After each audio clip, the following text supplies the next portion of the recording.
Bonjour, ça va? Moi ça va. On est dimanche, nous sommes dimanche. Je vais faire une vidéo un peu free talk en fait, un peu à la cool parce que là j'ai rien préparé, je vous avouerai. J'ai des trucs sur le feu, mais bon, ça viendra par la suite.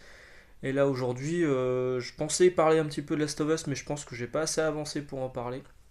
Même si déjà vécu des choses assez marquantes, on va dire, pour pas dire choquantes parfois. Le jeu est exceptionnel et vraiment, bah, je vous le remontre, hein. Vraiment, c'est du 18+, hein.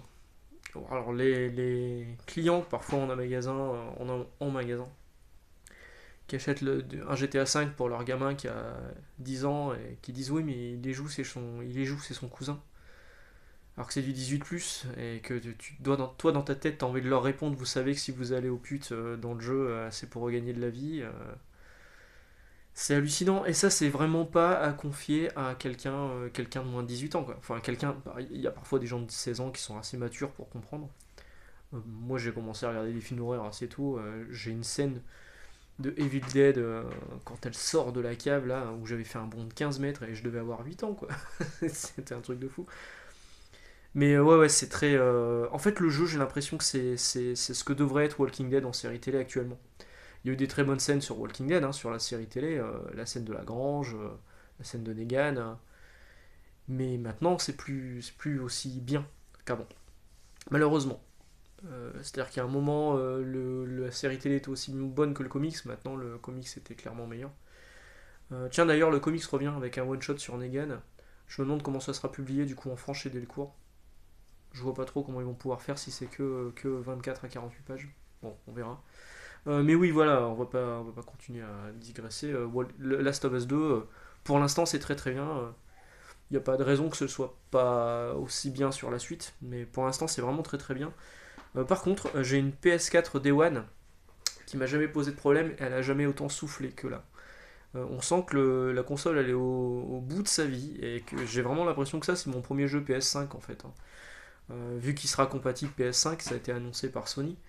Je pense que je le referai à ce moment-là en PS5. Alors j'y joue en VO, hein. Des fois j'y joue en VF, parfois je joue en VF, mais là je joue en VO parce que j'avais fait le premier je l'ai fait plusieurs fois, aussi bien sur PS3 que sur PS4. Et clairement la VO est au-dessus quoi. Voilà, donc Last of Us c'est vraiment très bien. Je vais continuer à jouer là pendant quelques jours parce que ma femme m'a abandonné pendant quelques jours. Du coup, bah, je suis un peu tranquille pour jouer peinard. Je vous prépare également un truc sur Crimson. Je suis en train de finir, là je suis au numéro 10 de Semic. J'en parlerai sans doute bientôt, ouais. On m'a suggéré dans les commentaires de parler de Fly, donc Dai no Daiboken Dragon Quest. Oui, je pense que je le ferai également, parce que c'est vraiment un truc que j'aime bien. Moi, j'ai quelques mangas là que je dois finir, Asadora qui est ici. Le premier volume était vraiment super, le deuxième part vraiment sur des bonnes bases aussi. Et je pense que je ferai une vidéo sur Tokyo Revengers parce que c'est le meilleur manga shonen actuel que personne ne lit. Alors peut-être que maintenant les gens vont commencer à le lire parce qu'il y a, un animé qui arrive et en général quand un animé arrive ça fait exploser les ventes du manga. C'était le cas sur Demon Slayer Kimetsu no Yaiba que vous l'avez vu, moi je l'ai lu, enfin vous l'avez vu si vous étiez sur Instagram. Moi je l'ai lu pendant le confinement, Kimetsu no Yaiba, je me suis pris tous les tomes, j'ai emprunté tous les tomes au boulot, j'ai tout lu. Je comprends pas. Je comprends pas pourquoi ça marche. Mais bon bref, je trouve qu'il y a tellement de meilleurs mangas. Mais bon bref.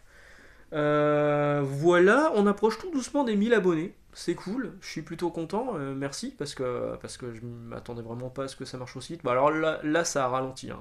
C'est vrai qu'au début je me prenais 100 abonnés par semaine. Là ça a ralenti, c'est plus 100 abonnés toutes les semaines et demie.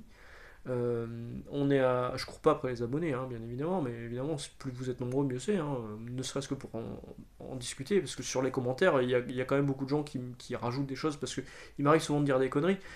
Du coup, je fais un erratum dans le descriptif de la vidéo, et puis vous êtes beaucoup à rebondir là-dessus dans les commentaires, à proposer d'autres choses. Donc c'est plutôt sympa, ouais, cet échange est vraiment cool. J'ai pas une collection de foufou. Il y a beaucoup de gens qui me disent est-ce que tu peux faire une vidéo sur ta collection? Alors j'ai pas une collection de foufou, parce que je l'ai déjà dit, moi mon but c'est pas d'accumuler des choses, même si effectivement j'ai beaucoup trop de choses par rapport à ce que pense ma femme.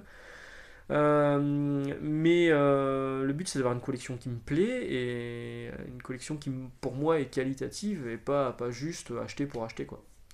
Là il y a Arline qui est sorti de Stéphane Sejic. Je déteste son trait donc je l'ai pas acheté. je le chroniquerai pas. J'ai failli l'emprunter au boulot. Je l'ai feuilleté et je me suis dit, pouah, ça va être compliqué. Je le sentais pas. Je me suis dit, j'ai trop de trucs à lire en ce moment pour me forcer à lire du CJ qui me plaît pas du tout. Voilà, donc je vous le disais, les 1000 abonnés approchent bientôt. On m'a suggéré faire une fac.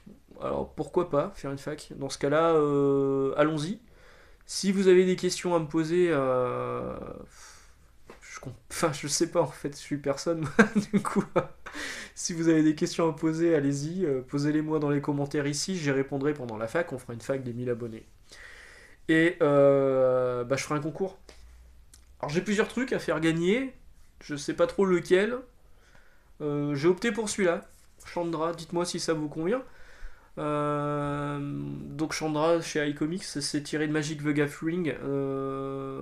Bon, moi, les cartes Magic, j'y joue pas. Bon, le trait de Tolibao, il est cool.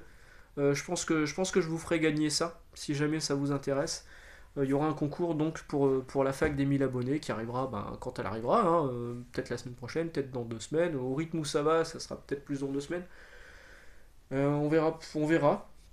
Voilà, bah sur ce, que dire de plus. Ouais, donc en ce moment je joue à Last of Us, je lis Crimson, je lis du manga. J'attends toujours des livraisons, là. En ce moment, la poste c'est compliqué, hein. J'attends toujours. J'avais reçu un Witchblade qui était complètement défoncé par Gilbert Joseph. Donc évidemment, je l'ai renvoyé, j'ai demandé remboursement parce qu'on met pas très bon état quand c'est dans un état pareil. Donc là, ils doivent me faire le remboursement et j'en ai recommandé un chez Momox d'occasion aussi. Une fois que je l'aurai reçu, je pense que je ferai une longue vidéo, enfin une longue vidéo, je suis toujours limité à 20 minutes, une longue vidéo sur Witchblade, puis sur Darkness, on en enchaînera là-dessus, puis sur Topco en général, d'autres choses. Bon, Panini, évidemment, je continuerai à en parler parce que là, il y a quand même des trucs qui me chiffonnent. Ils ont annoncé Miles Morales Spider-Man dans 2 collections différentes à 2 prix différents.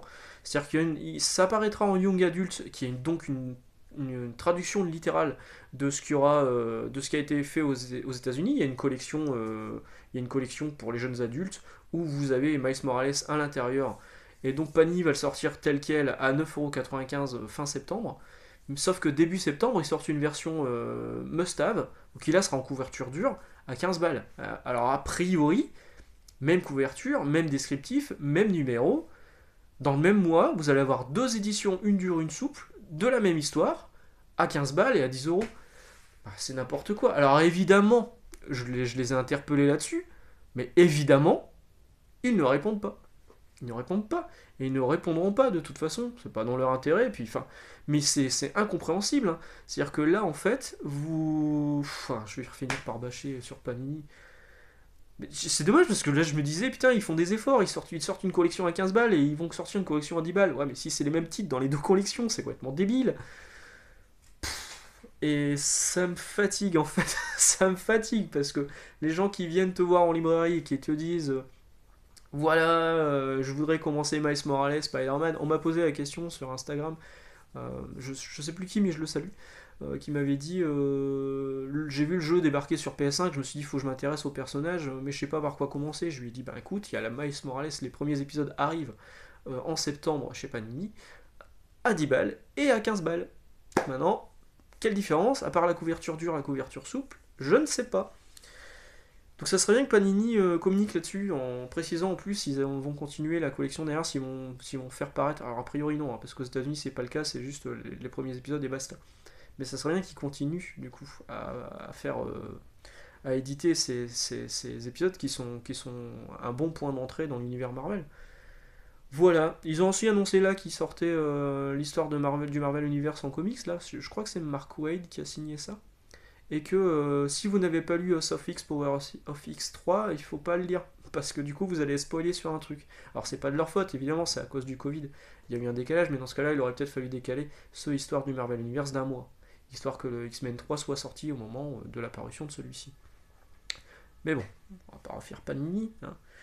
Mais alors ils sont pas tous, il y a toujours un défaut chez l'un et chez l'autre, hein. Chez Urban, c'est pareil, c'est le mélange des séries dans les, dans les collections, ça m'agace un petit peu. Puis pareil, ils répondent pas non plus quand on leur pose des questions.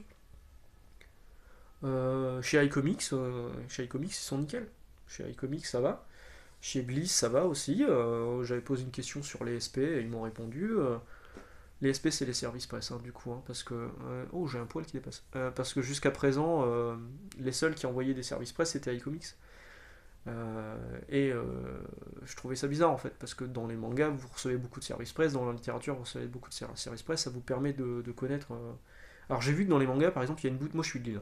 Il y a une boutique de Lille qui fait des concours en faisant gagner des lots de services presse où... j'en ai pas un, là, sous le coude. J'en ai pas un là, non.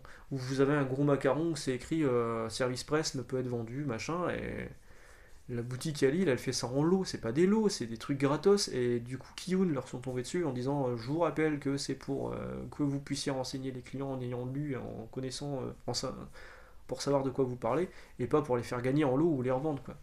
Et c'est vraiment ça. Moi, je vous le cache pas, hein, les trucs que je vous fais gagner, enfin celui-ci que je vais vous faire gagner, je l'ai eu en service presse par iComics. Il n'y a rien qui précise que c'est un service presse, hein. Si je voulais, je le revendais, hein. Mais c'est pas. Je préfère le faire découvrir à un lecteur. Moi, je l'ai lu, ça m'a pas plu plus que ça parce que je suis pas dans l'univers Magic.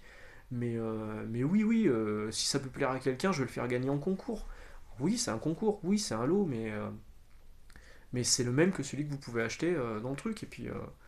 Et puis enfin, c'est pas un concours pour me faire gagner des followers, c'est pas un concours pour me faire vendre des trucs. Je vous rappelle que j'ai rien à vous vendre, contrairement à d'autres chaînes. Tiens, je voulais vous faire une vidéo sur le Comics Game d'ailleurs en France. J'avais halluciné sur ce qu'on avait vu là-dessus. Sur des mecs qui se battaient pour avoir des places en convention, mais on va où quoi? On va où? Qui se battaient pour avoir des services prêts justement. Bah, j'hallucine. Et les mecs qui se tirent des balles dans le pied, enfin, c'est incroyable. Incroyable. Il y a des youtubeurs qui sont plus payés par Panini ou par d'autres éditeurs. Et ben, du coup, ça, je dis pas que c'est le cas, hein, mais ça laisse planer le doute sur la véracité, sur leurs conseils. Enfin, moi, je vous avouerai qu'avant de me lancer sur YouTube, j'étais vraiment pas fan de YouTube, hein. J'ai du mal à trouver des youtubeurs qui me plaisent parce que je mets toujours en doute leur truc. C'est pour ça que j'étais plus sur Instagram. Mais bon, maintenant me voilà sur YouTube. Je ne me considère pas youtubeur, c'est pas mon métier. Je fais juste ça parce que ça me fait plaisir de le faire, ça me fait plaisir de partager avec vous, et a priori ça vous fait plaisir également, donc tant mieux. Tant mieux. Et puis bah, encore une fois un grand merci parce qu'on approche des 1000. Voilà, que dire de plus? Ben, pas grand chose. Sur ce, bah, je vais certainement retourner à Last of Us. Je vous laisse mettre des commentaires, du coup, enfin, des commentaires, des questions pour la fac, que je noterai, du coup, et dans laquelle je répondrai dans la vidéo. Et puis, sur ce... Ah oui, je vous ai pas dit, Last of Us 2, si vous aimez... Bon, déjà, il faut avoir fait le premier, parce que c'est directement la suite du premier. Mais il existe un comics qui est paru chez Omake Books que je vous recommande, qui est plutôt sympa, qui est pas l'histoire, qui est pas la retranscription de l'histoire, mais un développement de l'univers avec toujours Ellie et Joel. Chez Omake Books, vous avez aussi Omake Books, je les aime bien, hein, c'est pour ça que j'en parle souvent. Omake Books, vous avez aussi le artbook du premier jeu et le artbook de deuxième jeu là qui va pas tarder, qui arrive dans les jours qui arrivent, qui est vraiment top. D'ailleurs, si vous savez pas quoi faire après ces vidéos et que vous aimez les jeux vidéo, allez faire un tour sur la chaîne de Florent Gorge, Les Oubliés de la Playhistoire, qui est une chaîne de Omake Books, enfin qui est le patron de Omake Books. Notamment pour voir les Escape, merde, comment ça s'appelle, Collector's Quest. Collector's Quest, la saison 3 qui se passe au Japon, elle est juste dingo. Et là, il a mis le premier épisode où on est chez Fujita, un mec qui a une collection de maboules. Pour rentrer dans son appartement, faut passer le profil, faut faire attention de ne pas faire tomber un truc. Si vous voulez aller aux toilettes, c'est pas possible. Si vous voulez vous faire cuire un truc, c'est pas possible. Il y a des jeux partout. Le mec en est à tel point qu'il dit lui-même, quand je veux jouer à un jeu, au lieu de chercher après, je le rachète.